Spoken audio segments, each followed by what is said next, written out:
Traders, welcome back to the channel. We have quite a bit to talk about. What is happening with the SP500, the Nasdaq 100? Is North Korea shooting off missiles into the sea? Are they going for Japan? There is breaking news that is moving the stock market right now. And then, of course, the big daddy tomorrow, the FOMC minutes being released. How is this going to affect the economy as a whole? Let's get into it. Now, before we even get to the charts, we need to look at some key things going on and what happened today. Now, if you don't know, today we had Powell speaking. He did speak, but it was overall worthless. Nothing really happened from that. It was pre-recorded. A little bit of misinformation kind of on my part. As I read this, I didn't really notice how they were wording this, and I believe they worded this really bad. Welcoming remarks. It looks like the welcoming was a pre-recorded video, but you never really get any information on monetary policy from Powell. So that is a big on my end. I apologize. So that wasn't really affecting the market. However, we didn't think this was going to be the big mover on the market. We believe tomorrow, FOMC meeting, that will be at the minutes right here, 2 p.m. That's the big mover. And if you're on investing.com, it'll give you a better look. And so you can actually see it'll have a countdown timer for you. Free information. You can look at this. It's absolutely free. The app is free as well. That's going to be very big. Now, the North Korea stuff. So you're getting a lot of signals right now. It's currently 4:30 Central Time. You're seeing alerts going off across the board. And the big one that alerted me was fast stock market news from the Bloomberg terminal. And this was the concerning when North Korea launched a ballistic missile into the overall sea over right above China, if you will, going in the middle of that Japan region. Now, the Japanese Coast Guards are saying right now they don't see anything. They haven't heard anything. So that's not a big red flag there. But North Korea is getting bolder with these things, and it's heating up global and geopolitical tensions, which is never good. Next, I also want to look at some new data we got released here in the Discord today as well. New privately owned housing units under construction.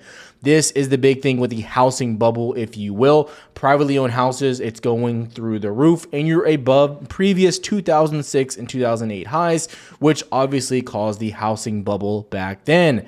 And this is a huge issue. Why is this a big issue? Because it's privately owned housing units. This is not banks. This is not big money. This is smaller LLC type companies investing in these properties, and that is a big issue.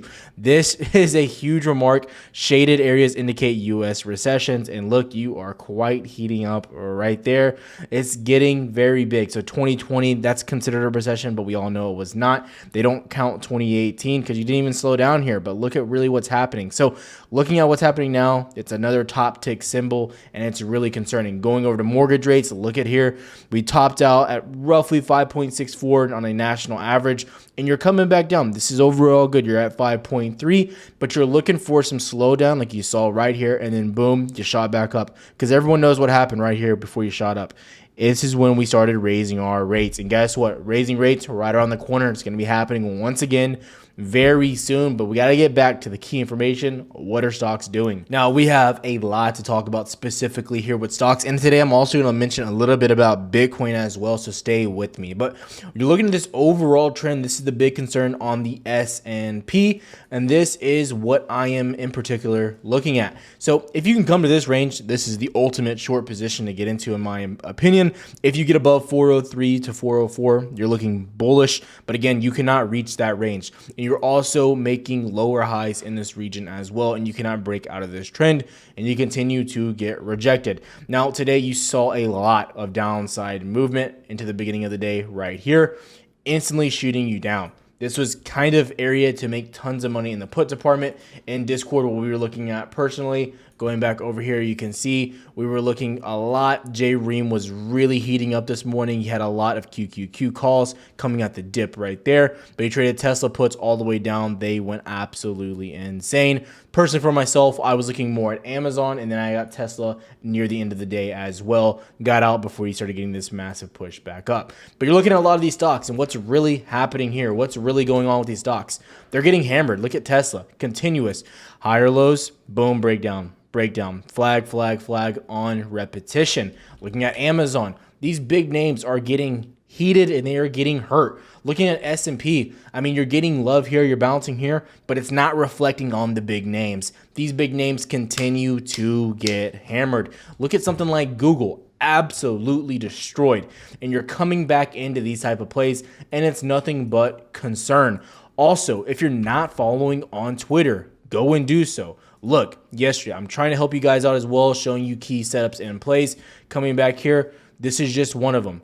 Told everyone, love and puts on Google. This was from yesterday, 227. Guess what happened on Google today? Boom, you shot all the way down to lows of 2036. Congratulations if you traded that. It is what it is. So looking at the market, this is what we want right now. You're seeing slow movement going into Fed minutes. If you get an opportunity to get in here, I mean, it's looking like put opportunity, but you don't want to ever jump the gun until you get that data. So we'll have an update coming out tomorrow from the Fed minutes and how we see that acting. But overall, you saw a little bit of volume creeping in here, specifically near the end of the day on the S&P. So that's always good to see. And you're kind of seeing a gap close of that region as well. So I'm going to be on high alert watching this from 398 to 400 in particular. But if you come out with some downside, in my opinion, you're bearish. So if you come out at all trading below that range to the downside, I'm a big bear. I'm anticipating more downside. And I'm looking at this from a viewpoint of a leg preparing for more downside. So I'm looking at this, particularly if you come down tomorrow, gapping down and just starting moving back down towards those lows of locally 380. And you have to watch and see how you respond to those lows. But the interesting thing here is going to the Nasdaq. This is the big concern going here. So the Nasdaq, you got very close to those lows. These are your previous lows, locally 11.5 to 11.6. That's your lows. You have a big demand zone down here. You come down, you bounce, and that's kind of how you've been operating.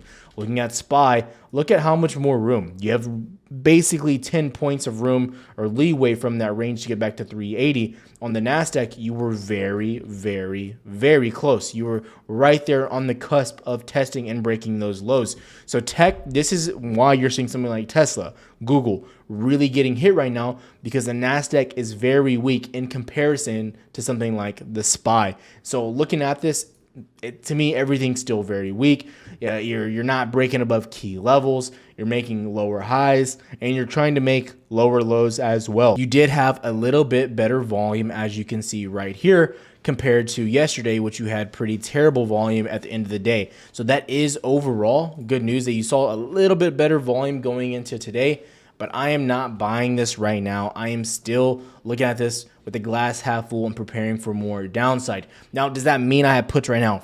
Personally, for myself, I am liquid, no puts, nothing like that. I'm not betting on the downside right now. I've already played my positions today, and I'm staying liquid going into this because it's going to be a very volatile time. And as we watch this, you want to watch something like the VIX to see how this is heating up. And you're seeing the VIX staying above 29, trying to hold 30 as well, and it's really pinching in here. You can really see the VIX starting to make these levels and kind of making higher lows as well. Now, I'm not very big on charting the VIX or anything like that, but I am watching on key ranges. And so as we're looking at the VIX, you have to anticipate this is going to start heating up going into the Fed meeting and announcing those minutes. So this is very big, and watching what's happened, I anticipate a lot of movement going into tomorrow. So what I can say right now is right now I'm sitting on my hands. But I do anticipate, I have to say, I anticipate new lows to be made, because if we look at what's happening here, how you're trying to recover, if you really look at the lows you've made, and what we can say is, let's say this is our low range of you trying to make a bottom right here.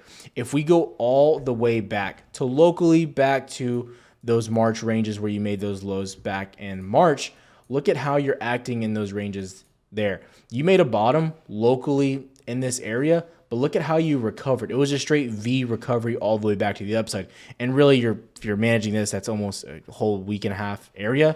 So really, you need to come back down to this region and look, and you're not getting that back here. So you come back here, look, you're just trying to bounce. So you're going to want to see a lot of volatility, a lot of buying pressure to confirm any type of bounce. And most of all, you're going to want to see a confirmation mount above this region, which is about 12.4, 12.5 on the Nasdaq. So looking there, and again, you can extend this if you want about a week and a half, but overall, it's still looking very weak with what's happening here. And you're still seeing quite a bit of volume in the market right now in comparison to those March ranges, which shows me people are repositioning and most likely positioning themselves possibility of more downside and a break of these lows. Now, before I let you out of here, I do want to take a quick look at Bitcoin, because this, in my opinion, could possibly be one of those indicators that we're looking at as well. Now, everyone's trying to tell me Bitcoin's the leading indicator. It's the top dog. People need to be watching out for it. Now, I don't believe Bitcoin is your leading indicator, and I Most of all, don't believe Bitcoin's going to tell you when the market's either going to bounce or anything like that. However, what I will say is Bitcoin looks extremely weak. So looking at this range here, I just want to highlight right here. So basically for the past year and a half, this area between 29K to 30K has been a major support. We've seen a lot of touches of this range. You can see here, here, here, here, and then now here. How are we responding from this area? Now, typically, you're getting very strong bounces from this area. You can see back here, as you come into this area, look, you're touching, bouncing. What's happening now? Things are different. You are flagging in this area, in my opinion, and you look very weak. You look like you are preparing for more downside. Volume is also starting to pick up in this area in a very bearish fashion as well, which indicates a lot of downside. Now, I'm not trying to make a specific call out on Bitcoin or telling you exactly where it's going, but in my opinion, you have a support here in this range about 22, 23K. And you have another big range back here, which are your previous highs from about 2018, which you saw you double top right there as well, 19, 20K right there. It's looking like there's a lot of downside on Bitcoin right now, just based on how you were correcting previously. A lot of V-shaped recoveries, a lot of volatility from this range, but you're not getting it now. Buyers just aren't here right now. Now, they could step in tomorrow or the next day. I'm not here to tell you that buyers aren't ever going to step back in, but what I am telling you as of right now, they're a lot weaker than they were previously back here. And it is because you are entering a recession in the market right now. If you go back to 18, when you had this range here, what happened between 17 and the beginning of 18? You started going into a US recession. We started hitting a big level on the SPY. If you don't believe me, go look at the SPY. Look at what happened back in 18. It was rough. You started seeing one of your big pullbacks. Now, this wasn't, the pullback that we're seeing right now, but from right here, beginning November 17th, all the way through around February, March, you saw a pretty nasty spike to the downside. Again, this was not a major recession, if you will. You come back to 18 all the way through around December, you saw a bigger dip there. That's when Bitcoin eventually hit 3K right there. And you saw it again right here at the beginning of COVID, but you still started to see that big dip on Bitcoin. So Bitcoin, in my opinion, very concerning with what's happening here. I think it's preparing for more downside. Now, looking at the market as a whole, again, a lot of concern, broad spectrum. But I do want to do a very quick recap so you can see exactly what I am expecting going into tomorrow. Now, for the bullish case scenario, you start to mount and hold above this 394, 395 region, and you start to push back to the upside. That's your best case scenario. I will say right now, you're trying to get a flag, you're trying to push up. Really great. You're trying to push back up to 397, 398. That's your bullish scenario into tomorrow. Now, the likely scenario, what I'm projecting is going to happen. You start to open up a little bit lower and you start to push back down towards these lows, 387, possibly down 380 over the next few days after Fed minutes. You saw a lot of volatility at the end of the day, but I'm still projecting more downside based on this continuation pattern from the S&P personally. Again, you need to see a hold and push to 397, 398 for any type of bullish behavior. On the Nasdaq, looking here, what am I looking at right now? If in pre-market after hours, you can hold this 11.8, 11.85, it's possible you get a push back to 12, 12.1, but 12.1, 12 is proving to be a massive resistance in this region as well. So I just don't see that much upside. If you start to break these higher lows you formed, in my opinion, you will test previous lows, which are down here at 11.5. And then if you break below those, obviously, you're going to start dumping and slipping down to 11 flat, which is going to be very, very dangerous. Have a good one, traders.